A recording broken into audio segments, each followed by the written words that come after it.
So first thing I'm going to do is I'm going to take a piece of paper from my watercolor paper right here. Use that. I'm going to gently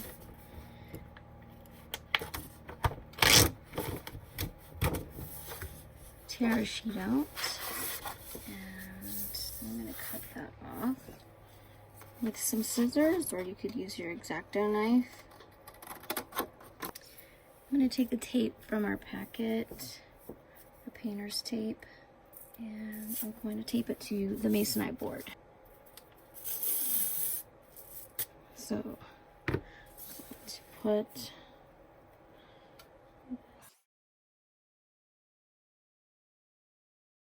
that one more time, because you can see I've got it overlapping a little bit. And right here I'm going to kind of use my fingernail and I'm going to burnish that onto there so that stays. So for this painting, I have my 1-inch brush, which I'm going to use for this first step. I have my number 8 flat. I have the number 2 round. I have this 12 filbert right here. And then I also have this number 6 round. So these are the brushes that I'll be working with. I'll just set those aside for right now. I have a little spray bottle that I can spray on my dried paints if I want. I'll set that aside. And I'm just using this as a palette. You guys have a little palette, a plastic palette, but I'm just, for just this first step, I'm going to use this plastic cup. I'm also going to be painting this apple right here. It's kind of a red and yellow green. And I'll have this one to use as my reference. And because it's a red apple with that yellowish green, I'm going to choose the opposite color to make my backgrounds. I really like to make my backgrounds in colors like burnt sienna, yellow ochre. These are some really good ones, or any kind of brown or gray. And what I'm going to do is, for this one, I have this pocket guide to mixing. This, you can find this color, it's a color wheel. You can find these online. If you just type in color wheel, this something like this should come up. Basically, you have your primary colors, your red, yellow, and blue, and then you have the colors that the red, yellow, and blue make. So because I have this red apple, I'm going to take a green and I'm going to kind of neutralize it a little bit. And I think that's what I'm going to use for my wash over this piece of paper. And because I choose that, I don't want it to be bright green, because then it'll just be a little too much. So I want it to be like a really kind of neutralized green. So I'm going to mix red with the green to dull that down. And then that red apple will be able to stand out really nice on top of there. Okay, so I'm going to take this green. I'm going to take this crimson color, this red, put a little bit of that right there. All right, I have just a little yogurt cup with some water in it. I'm going to wet my brush. So I'm going to just, basically, I'm just tapping that to kind of soften it. When they're new, they're a little stiff. So you just kind of want to lightly tap until you feel that they start to have that flexibility and start bending. All right, so I am going to kind of dilute this a little bit with my wet brush. I'm going to just pick up a little bit of that red and start mixing that in there. See what I get. Still really green. I'm going to mix some more of that red in there. I like that. I think that's pretty good. Let's see. Yeah. Okay. Now what I'm going to do is I'm going to wet my brush, and I'm going to start to just lay in, just this is, it's kind of water with a little bit of that paint in it, but I'm trying to basically wet the background. Make it easier for me to have the wash. And that's why we lent that tape on the paper, because the paper is going to get crinkled and everything. Okay. And then as it dries, it'll turn back. So now I can start laying in that wash. I'm going to put a little bit more red in there. So it's a very thin layer of paint here. We want to start out thin. Okay, so I think I'm there. Get some water and I'll start going across.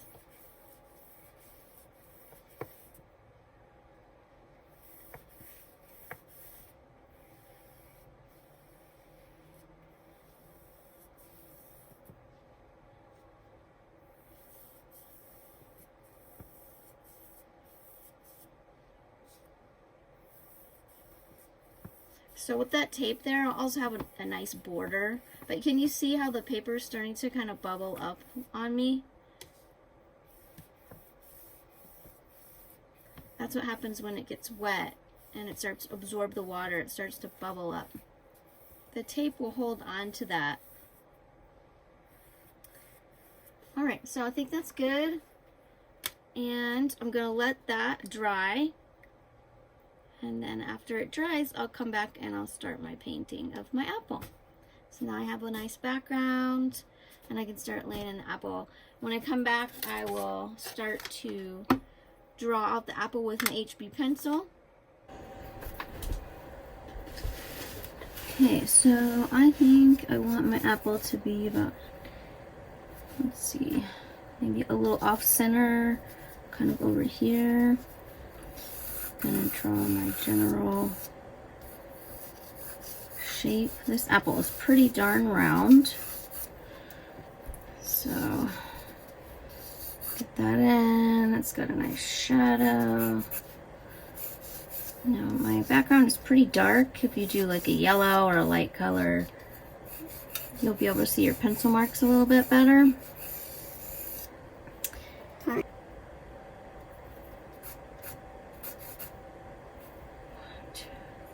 4. Okay.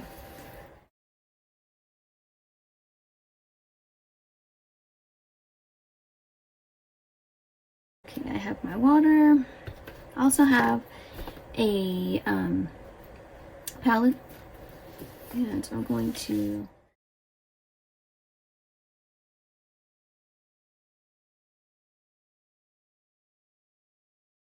my apple has a lot of yellow under it. So what I'm going to do is paint a yellow. This background is really dark, so I'm going to see if I can maybe possibly use a paper towel. Let's see if I can lift any of the color at all. Nice lift.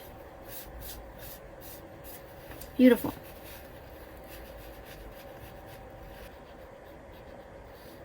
It's not necessary that I lift this, but these are student grade paints, and student grade paints aren't as high as quality, and I didn't want to break the bank for you guys because professional paint gouache is really expensive. Not always, but okay. So when I lift, I want to not rub the paper too hard because it's peeling up, right? Okay, also this isn't a very thick watercolor paper. Super duper thick watercolor paper, when you do your background wash, will not warp. But this one does. So I'm going to activate this. You know what, I'm just going to put out a little fresh yellow. Alright, and that yellow on my apple has a little bit of green to it, so I'm going to kind of see.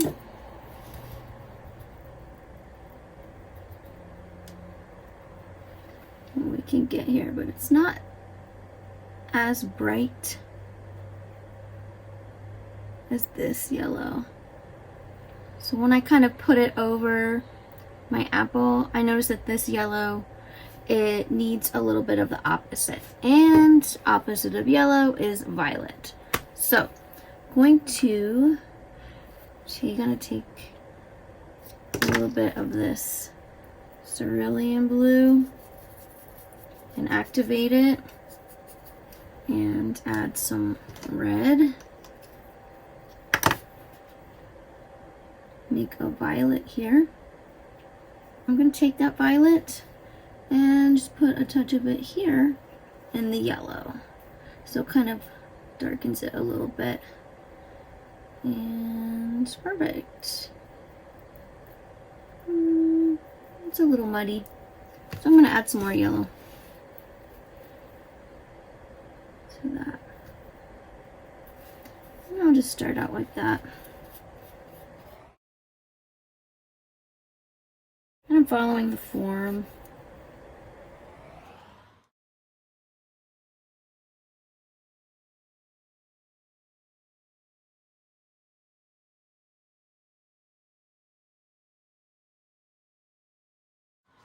Okay. Now, a way that I can mix this yellow that I want, that little subdued bit of yellow, is I could also add some of this yellow ochre to it, which is kind of a more neutralized, nice natural yellow. I'll clean off my brush. So up here, it's a lot more yellow.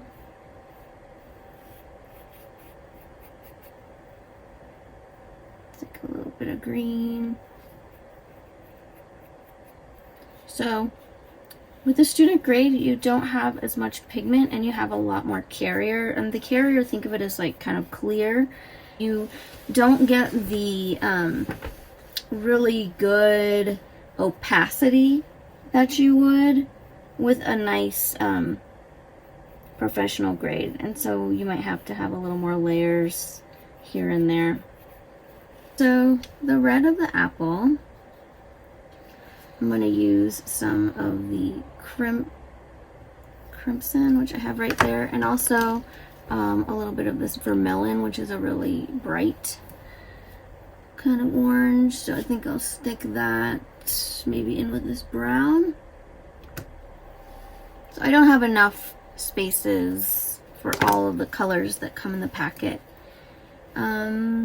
I'm gonna kind of mix a little bit of this vermilion in with that. So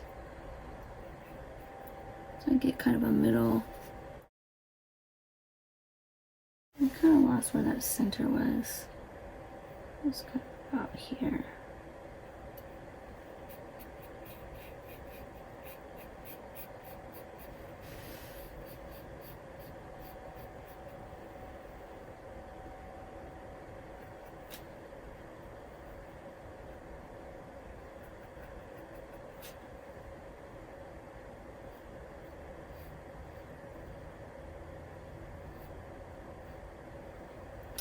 Alright, and I have kind of this greenish yellow.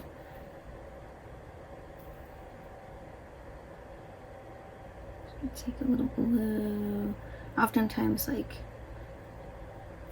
take a little bit of this brown and kind of get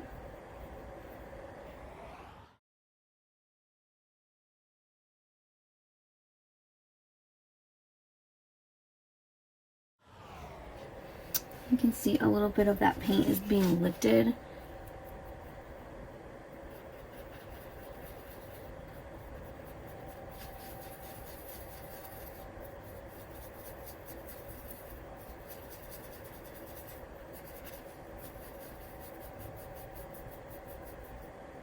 So I think I might take this brush right here, might get a little bit more detailed in right here.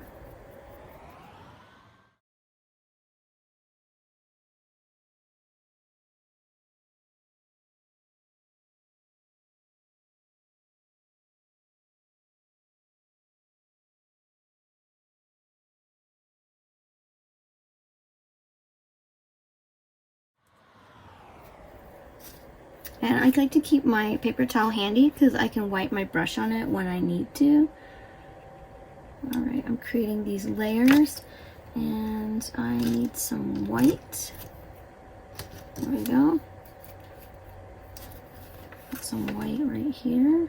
White is the most often used color. So right kind of here, there's a bit of a little highlight. I'm gonna put a little bit of that yellow ochre. So you can also use kind of like little lines as well. So hatching and cross hatching works with this medium also.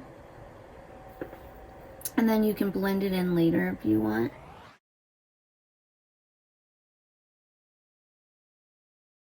And I want to blend that in, so I wet my brush and I kind of came in here and blended that a little bit. All right.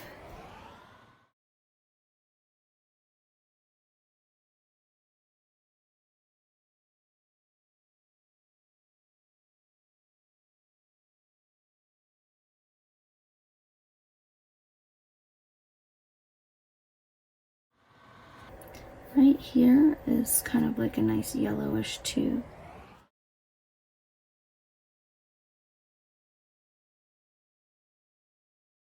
It's like a yellow with white, buttery kind of yellow almost. And this far corner is got a little shadow. I can use all kinds of different colors for shadow. I can use a violet even over here. Violet's always good for shadows. And I want to soften that edge a little bit. So I kind of want to wipe down my brush with the paper towel and kind of soften that up. I love using violet for shadows. Gray also, my favorite kind of, I don't use black. I rarely use black. One of the things that I'll do if I need a black is I will mix a brown with a blue and I'll get a really nice black. So my favorite ultramarine blue. Here's a Prussian blue. This will make a super sweet black. So if I were to mix that, that's kind of this burnt sienna with that blue.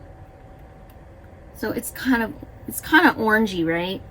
That burnt sienna, but it's brown. It's brown, but you know, like closer to that. And then I put that in there.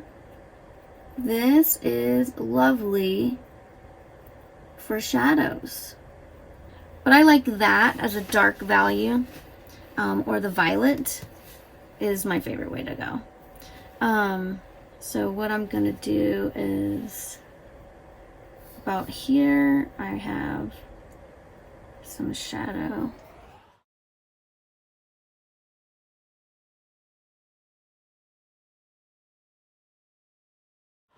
When I dip my brush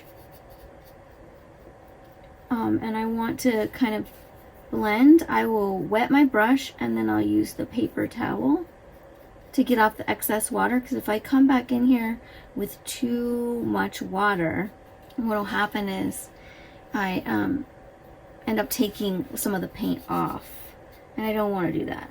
Again, I want to keep my brush just damp when I'm coming in to kind of blend. I also have some shadow over here, so let me throw in some, just throw in a little bit of that violet. But you can see that this is starting to have a sense of volume to it. Now you can see I'm not really outlining. I don't want to outline my apple because then it looks like cartoonish. I don't want that. Alright. I love cartoons, but if I'm trying to make this realistic looking, that's the opposite of what I want. Now I'm going to go in with some more red. Let's see here. I might put in my little stem right now. So my stem is pretty brown. A little white. And then there's a little shading I'm going to take. I don't want to leave my brushes in the water like for hours, because if I leave my brushes in the water for hours, they'll just have a permanent curve on them and it ruins them. So every now and then I take them out of the water. And sometimes you need fresh water because your water gets so dirty. I used a little purple right here just to get that nice dark. The stem has some green in it.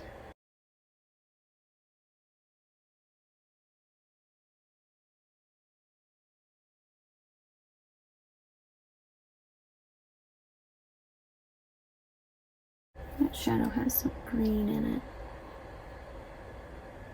And I put purple with the green.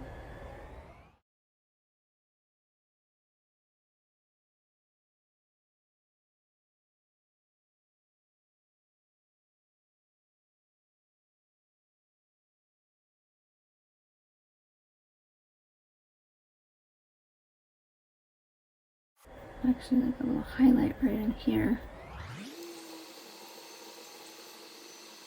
So you can see how you can really kind of layer this in. And it's all about kind of getting used to how the paint spreads.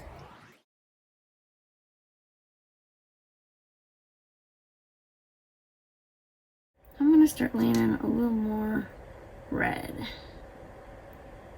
So right about here, I notice there's a red and it's mixed with the yellow. So it's yellowish red streaks.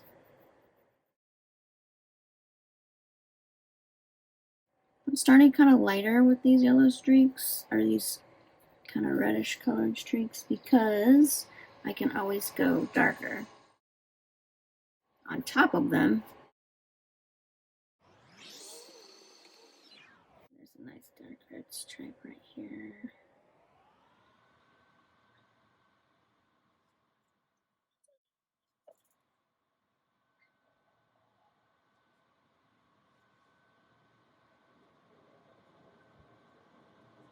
Start following the contour of this apple.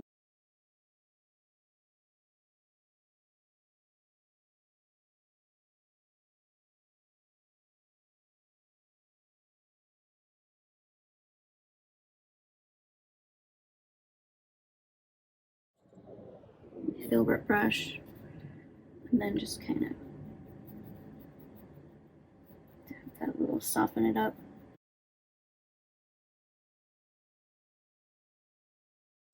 I can use the side of my brush.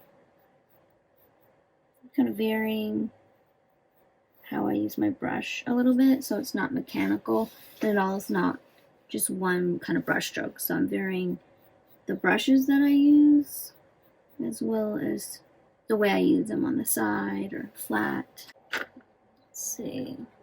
Some bigger stripes, I'll use a little bit bigger brush. And this isn't exact. Every little stripe isn't, perfect. It's kind of the feeling of how these stripes wrap around and they get wider and thinner. There's all kinds of variations. So the harder I push on the brush, the wider that brush stroke will be, and the lighter I press, and I'll get like little stripes. Starting to get there. I really need to put in a strong highlight right about here, so I think I'll do that right now. So the highlight's kind of right about here. So I'm going to grab some of that white, and I'm going to kind of dilute the white and get like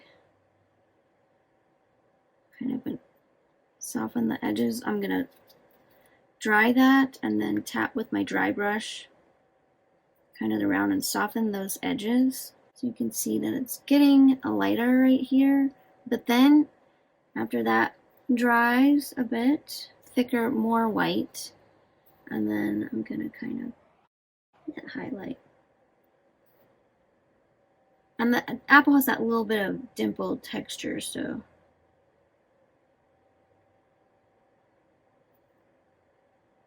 and then I might go in the center and do just even a little bit thicker.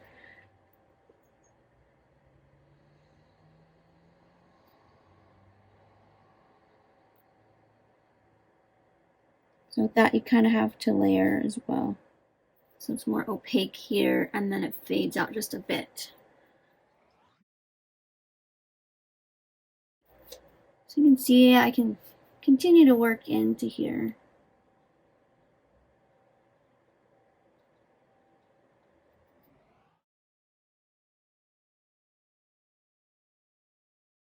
Okay, I'm going to go in for that shadow because the shadow is really going to make this pop even more. I'll do that in a bluish, or no, a violet kind of brown. Put a little bit more of my crimson, my red crimson. Mixing it. I have a violet here, but it's so intense. I don't even use it. I guess I could, oh, goodness. There it goes. Just kind of exploded. Guess I'm going to use some. All right, so maybe I'll put a little bit of that violet in with this brown over here. I'm going to like reactivate that with my water. And watch how beautiful this nice. Ooh, so dark and lovely. And I can see how dark this is against here. I need a little highlight underneath, a bouncing of light from the surface that the apple's sitting on onto the underneath, and that will separate that from the shadow. So I even feel like there's like just this little like vague hint of blue right here. And it's darkest closest to the apple. And this violet kind of right here is where it's super dark. And it kind of like lightens up a little bit right here. So I'm kind of lifting and soften that edge just a tiny bit because it's not a hard edge so much right here. I'm going with my wet brush and bring that out. Lift a little bit of that paint up and soften that edge.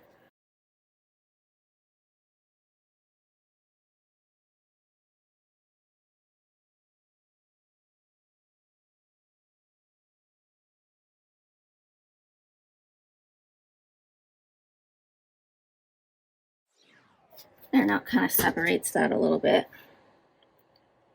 And it looks like it's bouncing, like kind of bouncing back up.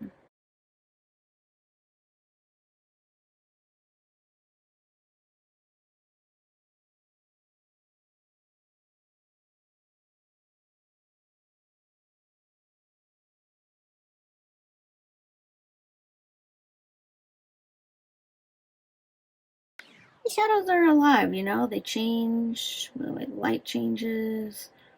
Sometimes they're more dark, sometimes the shadows are a little bit lighter in certain places. Maybe get a little bit of layer of some of that yellow in there some more. But you could see that I just continually layered on top of layered, and the depth on the paper itself, I get a little depth and volume on the apple with the shadow. You don't really need to put in a background, but for example on this, I might just kind of lightly lift a little bit of this, have a little bit of dampness. So I'm squeezing out a lot of the water, and I'm not rubbing the paper too hard because, you know, I might rub some of the paper off. And it's kind of soft right here. I didn't go right up to the very edge. Kind of left a little bit. And that allows the apple to come forward a little bit also. Kind of blending that in, using a little more pressure here with my hand, a little bit less there. So there's my apple, and I've got my highlights, my kind of mid-tones, my core shadow, and then I've got shadow in here for my little stem, and then I've got the cast shadow, and there you have it. And then put your signature right in the corner, and voila! You've got your beautiful piece of fruit. So I just kind of came back in real quick, and I added just a little smidgen of dark right here because the stem was getting lost in the background, so I didn't put like a line all the way around it. I just put a slight dash and a line right there, and then it made that come forward. So if you ever find that something is like flattening out and it's hard to tell, you know, this from that hand or this, you know, area from that area, you know, just putting in a little shading, right, in certain areas, or a little dash or line helps. But you don't want to, again, you don't want to be outlining stuff because then it looks cartoony. And then when it's time to take the tape away, so you want to wait for your image to dry. And mine is fairly dry. So what I'm going to do is rip the tape away. But you want to rip the tape away from the artwork. So like, for example, here, I'm pulling it away and down, because you want to be gentle, because you could rip the paper, and so that's another reason why you don't want to do it while it's wet. So, and the nice thing about the tape is that you'll have a really beautiful clean edge, and that looks lovely. So that way, if you want to frame your masterpiece, you've got that little border, and it'll look really nice. And there you go. Voila. All right, so lastly, I just kind of went in. I noticed that this area wasn't light enough. It needed to be brought out with a little more highlights. And so that was what I did, and added a couple more reddish colored stripes. And then now I'm done. I've decided I'm finally done. So it's really helpful to step back and even take a photograph of your artwork, and then look at it in the photograph, look at the thing you're drawing, and step away for just a moment, and then come back to it, and all of a sudden you may see things that you didn't notice before. So always making sure that you're looking just as much as you're painting or drawing is super important. Okay, and that's that.